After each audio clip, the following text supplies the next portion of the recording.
Magandang araw, welcome back sa ating channel.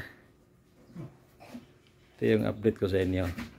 Tapos na yung hagdanan, na level na yung concrete flooring doon sa septic tank. At ito pinalitan namin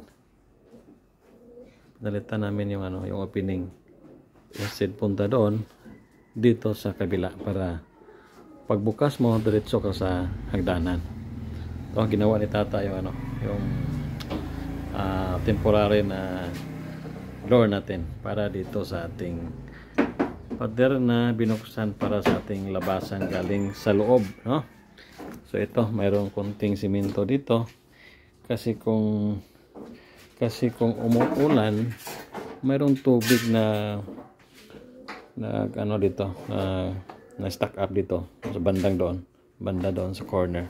Kaya nilagyan ng concrete flooring, simento para hindi maputik kapag mayroong tubig na stack up doon sa gilid. So ito yung update. So naka-open na yung mayroong nakaharang doon dati.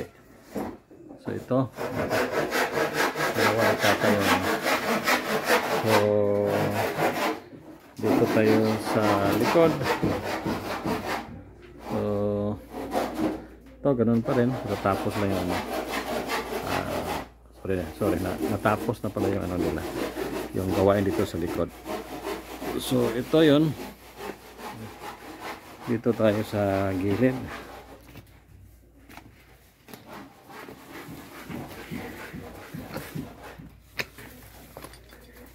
Dito sa gilid ito.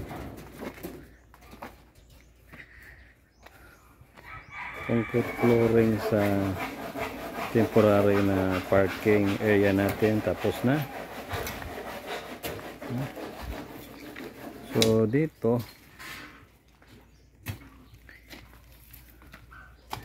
dati may nakaharang dito sa gilid, so inalis namin, giniba namin yung temporary na pader dito, yung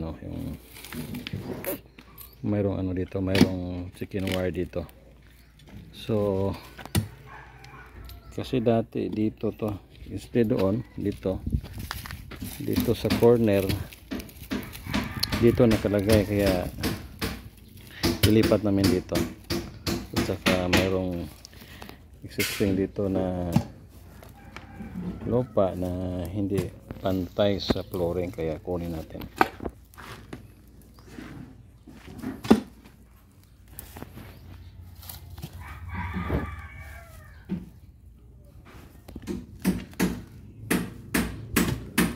Ito yung ginawa natin today. Kunin natin yan para diretso yung flooring natin dyan, para pantay yung natin yung level. So ito lang muna yung video natin, update for today.